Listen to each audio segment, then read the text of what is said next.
ਵਾਹਿਗੁਰੂ ਜੀ ਕਾ ਖਾਲਸਾ ਵਾਹਿਗੁਰੂ ਜੀ ਕੀ ਫਤਿਹ। ਤੁਸੀਂ ਵੇਖ ਰਹੇ ਹੋ ਕਥਾ ਗੁਰਬਾਣੀ ਵਿਚਾਰ।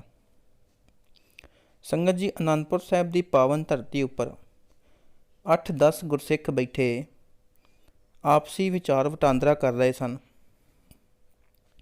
ਵਿਚਾਰ ਖਤਮ ਹੁੰਦੇ ਸਾਰ ਇੱਕ ਗੁਰਸਿੱਖ ਨੇ ਸਵਾਲ ਕੀਤਾ ਕਿ ਸੰਸਾਰ ਅੰਦਰ ਲੰਮੇ ਸਮੇਂ ਤੱਕ ਮਨੁੱਖ ਦਾ ਨਾਮ ਕਿਵੇਂ ਰਹਿ ਸਕਦਾ ਹੈ।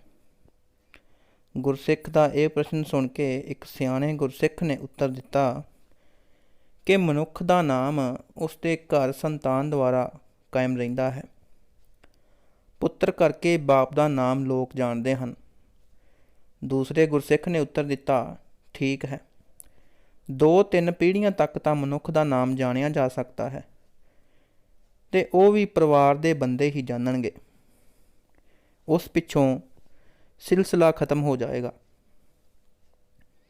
ਦੂਸਰਾ, ਜੇ ਪੁੱਤਰ ਭੈੜੇ ਲੱਛਣਾਂ ਵਾਲਾ ਜੰਮ ਪਿਆ, ਨਾਮ ਰਹਿਣ ਦੀ ਥਾਂ ਸਗੋਂ ਉਹ ਆਪਣੇ ਬਾਪ ਦੇ ਨਾਮ ਨੂੰ ਮਿੱਟੀ ਵਿੱਚ ਮਿਲਾ ਦੇਵੇਗਾ। ਪੁੱਤਰ ਦੇ ਮਾੜੇ ਕਰਮਾਂ ਦੀ ਬਦੌਲਤ ਮਨੁੱਖ ਨੂੰ ਯਾਦ ਕਰਨ ਦੀ ਥਾਂ ਸਗੋਂ ਪੁੱਤਰ ਦੇ ਬਾਪ ਦੇ ਨਾਮ ਨੂੰ ਨਫ਼ਰਤ ਕਰਨਗੇ। ਫਿਰ ਦੂਸਰੇ ਗੁਰਸਿੱਖ ਨੇ ਉੱਤਰ ਦਿੱਤਾ ਕਿ ਪੁੱਤਰ ਨਾਲ ਪਰਿਵਾਰ ਵਿੱਚ ਤਾਂ ਮਾੜਾ ਮੋਟਾ ਕੁਝ ਚਿਰ ਨਾਮ ਰਹੇਗਾ, ਪਰ ਲੋਕਾਈ ਉਸ ਦੇ ਨਾਮ ਨੂੰ ਨਹੀਂ ਜਾਣਨਗੀ। ਮੇਰੇ ਵਿਚਾਰ ਅਨੁਸਾਰ ਜੇ ਮਨੁੱਖ ਦੇ ਕੋਲ ਮਾਇਆ ਹੋਵੇ, ਉਸ ਮਾਇਆ ਨਾਲ ਉਹ ਸਰਾਂ ਬਣਾ ਕੇ ਨਾਲ ਖੂਹ ਲਗਵਾ ਦੇਵੇ।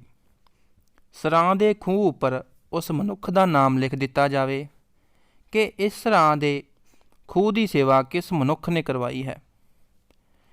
ਹਰ ਰਹਿਣ ਵਾਲਾ ਮੁਸਾਫਰ ਜਦੋਂ ਸਰਾਂ ਵਿੱਚ ਠਹਿਰੇਗਾ ਅਤੇ ਖੂਹ 'ਤੇ ਜਲ ਛਕੇਗਾ, ਉਹ ਖੂਹ ਲਵਾਉਣ ਵਾਲੇ ਅਤੇ ਸਰਾਂ ਬਣਾਉਣ ਵਾਲੇ ਨੂੰ ਯਾਦ ਵੀ ਕਰੇਗਾ ਅਤੇ ਅਗਾਂਹ ਉਸ ਦੇ ਨਾਮ ਦੀ ਵਡਿਆਈ ਲੁਕਾਈ ਵਿੱਚ ਵੀ ਕਰੇਗਾ। ਤੀਸਰੇ ਗੁਰਸਿੱਖ ਨੇ ਦਲੀਲ ਦਿੱਤੀ ਕਿ ਜਿਸ ਮਨੁੱਖ ਪਾਸ ਜ਼ਮੀਨ ਹੋਵੇ, ਉਹ 10-15 ਏਕੜਾਂ ਵਿੱਚ ਅੰਬਾਂ ਦਾ ਬਾਗ ਲਵਾ ਦੇਵੇ। ਦਰੱਖਤਾਂ ਦੀ ਬੜੀ ਲੰਬੇਰੀ ਉਮਰ ਹੁੰਦੀ ਹੈ ਅਤੇ ਉਹ ਬਾਗ ਧਰਮ ਅਰਥ ਸਭ ਲਈ ਸਾਂਝਾ ਦਾਨ ਕਰ ਦੇਵੇ। ਆਉਣ ਜਾਣ ਵਾਲੇ ਮੁਸਾਫਰ ਉਸ ਬਾਗ ਦੇ ਫਲ ਜਦੋਂ ਖਾਣਗੇ ਅਤੇ ਅੰਬਾਂ ਦੀ ਛਾਵੇਂ ਬੈਠਣਗੇ, ਬਾਗ ਤੋਂ ਛਾਂ ਪ੍ਰਾਪਤ ਕਰਨਗੇ ਅਤੇ ਫਲ ਖਾਣ ਵਾਲੇ ਉਸ ਬਾਗ ਲਵਾਉਣ ਵਾਲੇ ਦਾ ਨਾਮ ਦਾ ਜਸ ਕਰਨਗੇ। ਉਸ ਨੂੰ ਹਮੇਸ਼ਾ ਯਾਦ ਵੀ ਕਰਨਗੇ। ਪਰ ਸੰਸਾਰ ਵਿੱਚ ਨਾਮ ਕਿਵੇਂ ਸਥਿਰ ਰਹਿ ਸਕਦਾ ਹੈ? ਇਸ ਨੁਕਤੇ 'ਤੇ ਸਾਰਿਆਂ ਦੀ ਇੱਕ ਰਾਏ ਨਾ ਬਣੀ। ਸਾਰਿਆਂ ਨੇ ਮਤਾ ਪਕਾਇਆ ਕਿ ਅਸੀਂ ਤਾਂ ਆਪੋ ਆਪਣੀ ਬੁੱਧੀ ਅਨੁਸਾਰ ਰਾਏ ਦਿੱਤੀ ਹੈ, ਪਰ ਸਾਡੀ ਸਾਰਿਆਂ ਦੀ ਸਹਿਮਤੀ ਨਹੀਂ ਬਣੀ। ਕਿਉਂ ਨਾ ਆਪਾਂ ਸਤਿਗੁਰ ਕਲਗੀਧਰ ਜੀ ਤੋਂ ਪੁੱਛੀਏ ਕਿ ਮਨੁੱਖ ਦਾ ਨਾਮ ਸੰਸਾਰ ਵਿੱਚ ਸਦਾ ਵਾਸਤੇ ਕਿਵੇਂ ਅਤੇ ਕਿਹੜਾ ਕਰਮ ਨਾਲ ਰਹਿੰਦਾ ਹੈ। ਸਾਰੇ ਗੁਰਸਿੱਖ ਸ਼ਾਮ ਨੂੰ ਸਤਿਗੁਰਾਂ ਦੇ ਸਨਮੁਖ ਦੀਵਾਨ ਵਿੱਚ ਇਕੱਤਰ ਹੋਏ ਅਤੇ ਇੱਕ ਮੋਹਰੀ ਸਿੱਖ ਨੇ ਸਤਿਗੁਰਾਂ ਦੇ ਸਨਮੁਖ ਗੱਲ ਪੱਲਾ ਪਾ ਬੇਨਤੀ ਕੀਤੀ, ਪਾਤਸ਼ਾਹ, ਅੱਜ ਅਸੀਂ ਸਵੇਰੇ 7-8 ਗੁਰਸਿੱਖ ਬੈਠੇ ਵਿਚਾਰ ਕਰ ਰਹੇ ਸਾਂ ਕਿ ਮਨੁੱਖ ਦਾ ਸੰਸਾਰ ਵਿੱਚ ਸਦਾ ਵਾਸਤੇ ਨਾਮ ਕਿਵੇਂ ਅਤੇ ਕਿਸ ਕਾਰਜ ਨੂੰ ਕਰਨ ਨਾਲ ਰਹਿੰਦਾ ਹੈ। ਕਿਸੇ ਨੇ ਪੁੱਤਰ ਦੀ ਬਦੌਲਤ, ਕਿਸੇ ਨੇ ਯਾਤਰੂ ਸਰਾਂ ਬਣਾਉਣ, ਕਿਸੇ ਨੇ ਖੂਹ ਲਗਵਾਉਣ ਅਤੇ ਕਿਸੇ ਨੇ ਪੁੰਨ ਅਰਥ ਅੰਬਾਂ ਦਾ ਬਾਗ ਲਵਾਉਣ ਨਾਲ ਦੁਨੀਆ ਵਿੱਚ ਨਾਮ ਲੈਣ ਦੀ ਗੱਲ ਕਹੀ, ਪਰ ਸਾਰਿਆਂ ਦੀ ਸਹਿਮਤੀ ਇੱਕ ਨੁਕਤੇ 'ਤੇ ਨਹੀਂ ਹੋਈ। ਆਪ ਜੀ ਕਿਰਪਾ ਕਰਕੇ ਦੱਸੋ ਕਿ ਮਨੁੱਖ ਦਾ ਸੰਸਾਰ ਅੰਦਰ ਸਦਾ ਵਾਸਤੇ ਨਾਮ ਕਿਸ ਤਰ੍ਹਾਂ ਰਹਿੰਦਾ ਹੈ। ਸਤਿਗੁਰ ਜੀ ਗੁਰਸਿੱਖ ਦੀ ਬੇਨਤੀ ਸੁਣ ਕੇ ਮੁਸਕਰਾਏ ਅਤੇ ਸਨਮੁਖ ਬੈਠੀ ਸੰਗਤ ਨੂੰ ਸੰਬੋਧਨ ਕਰਕੇ ਪੁੱਛਣ ਲੱਗੇ, ਗੁਰਸਿੱਖੋ, ਤੁਸੀਂ ਭਗਤ ਕਬੀਰ ਜੀ, ਭਗਤ ਨਾਮਦੇਵ ਜੀ ਨੂੰ ਜਾਣਦੇ ਹੋ? ਸਾਰਿਆਂ ਨੇ ਹਾਂ ਵਿੱਚ ਸਿਰ ਹਿਲਾਇਆ ਕਿ ਪਾਤਸ਼ਾਹ ਜੀ, ਹਾਂ, ਅਸੀਂ ਸਾਰੇ ਬਾਬਾ ਕਬੀਰ ਜੀ, ਭਗਤ ਨਾਮਦੇਵ ਜੀ ਨੂੰ ਜਾਣਦੇ ਹਾਂ। ਉਹਨਾਂ ਦੀ ਬਾਣੀ ਪੜ੍ਹਦੇ ਅਤੇ ਸੁਣਦੇ ਹਾਂ। ਸਤਿਗੁਰ ਜੀ ਕਹਿਣ ਲੱਗੇ, ਜਿਸ ਵੇਲੇ ਭਗਤ ਕਬੀਰ ਜੀ, ਭਗਤ ਨਾਮ ਜੀ ਹੋਏ ਹਨ, ਉਸ ਵੇਲੇ ਬਾਦਸ਼ਾਹ ਕੌਣ ਸੀ? ਕਿਸੇ ਨੇ ਅਕਬਰ, ਕਿਸੇ ਨੇ ਹਮਾਯੂ, ਕਿਸੇ ਨੇ ਬਿਨੇਪਾਲ ਕਹਿ ਦਿੱਤਾ। ਸਤਿਗੁਰੂ ਜੀ ਨੇ ਦੂਸਰੀ ਵਾਰੀ ਪੁੱਛਿਆ ਕਿ ਭਗਤ ਕਬੀਰ ਜੀ, ਨਾਮਦੇਵ ਜੀ ਦੇ ਸਮੇਂ ਜਿਨ੍ਹਾਂ ਨੇ ਸਰਾਵਾਂ ਬਣਾਈਆਂ, ਖੂਹ ਲਵਾਏ ਜਾਂ ਪੁੰਨ ਅਰਥ ਬਾਗ ਲਵਾਏ, ਕੀ ਕਿਸੇ ਨੂੰ ਉਹਨਾਂ ਦਾ ਨਾਮ ਵੀ ਯਾਦ ਹੈ?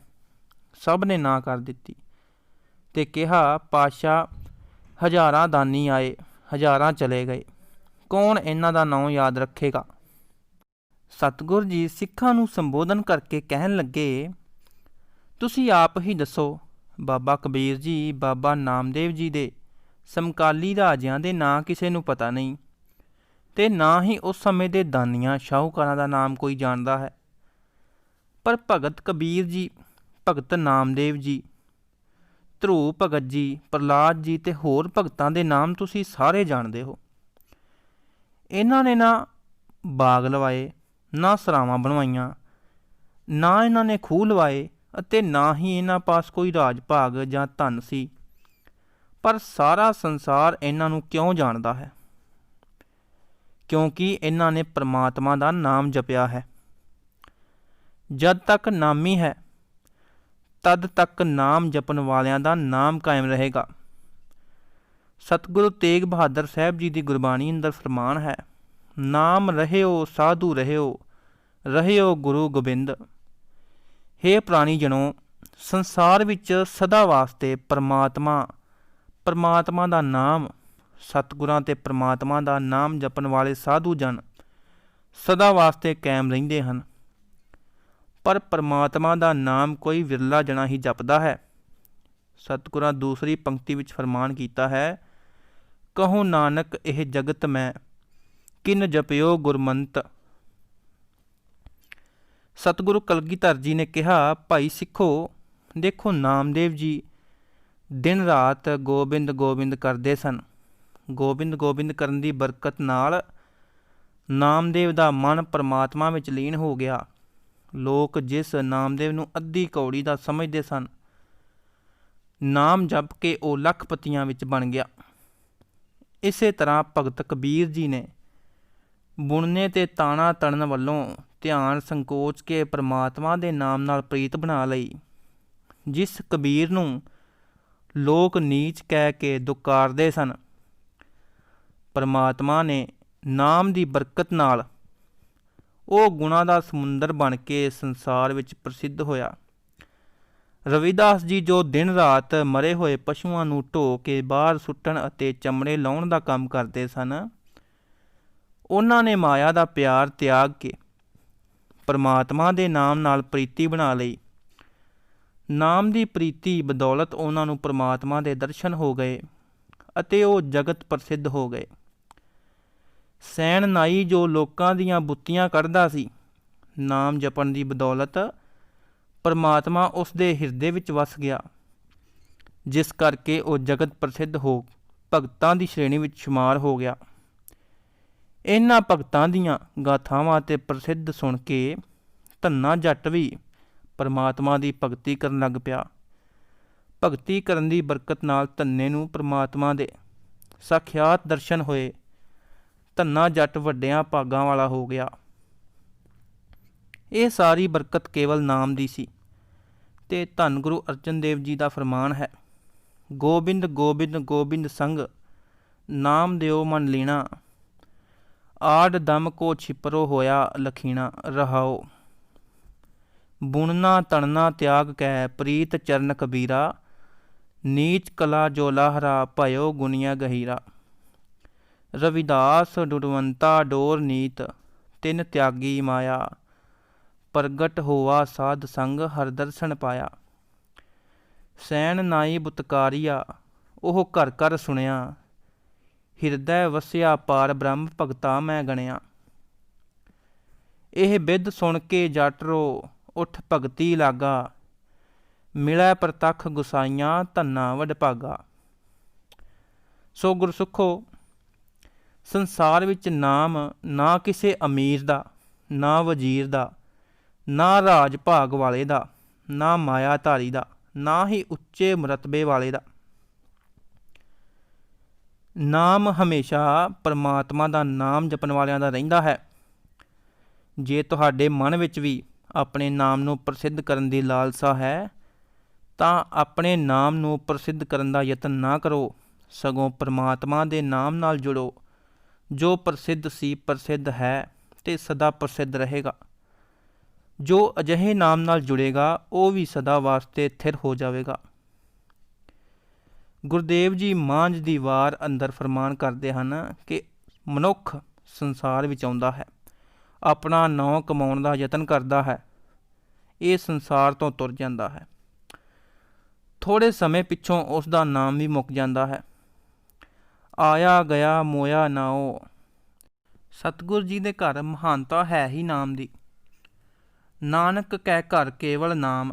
ਸੋ ਆਪਾਂ ਇਸ ਸਦੀਵੀ ਸਥਿਰ ਰਹਿਣ ਵਾਲੇ ਨਾਮ ਦੀ ਕਮਾਈ ਕਰਕੇ ਆਪਣੇ ਜੀਵਨ ਨੂੰ ਸਫਲ ਕਰਨ ਲਈ ਨਾਮ ਦੀ ਅਮੋਲਕ ਦਾਤ ਗੁਰਬਖਸ਼ੀ ਮਰਿਆਦਾ ਅਨੁਸਾਰ 5 ਪਿਆਰਿਆਂ ਪਾਸੋਂ ਖੰਡੇ ਦੀ ਪਹਿਲ ਦੁਆਰਾ ਪ੍ਰਾਪਤ ਕਰਕੇ ਉਸ ਨਾਮ ਨਾਲ ਜੁੜਨ ਦੀ ਯਤਨਸ਼ੀਲ ਹੋਈਏ, ਯਤਨਸ਼ੀਲ ਹੋਵਾਂਗੇ।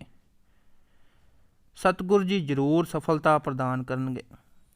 ਵਾਹਿਗੁਰੂ ਜੀ ਕਾ ਖਾਲਸਾ, ਵਾਹਿਗੁਰੂ ਜੀ ਕੀ ਫਤਿਹ। ਜੇਕਰ ਸੰਗਤ ਜੀ ਭੁੱਲ ਚੁੱਕ ਹੋਈ ਹੋਵੇ ਤਾਂ ਬਖਸ਼ ਦੇਣਾ। ਵਾਹਿਗੁਰੂ ਜੀ ਕਾ ਖਾਲਸਾ, ਵਾਹਿਗੁਰੂ ਜੀ ਕੀ ਫਤਿਹ।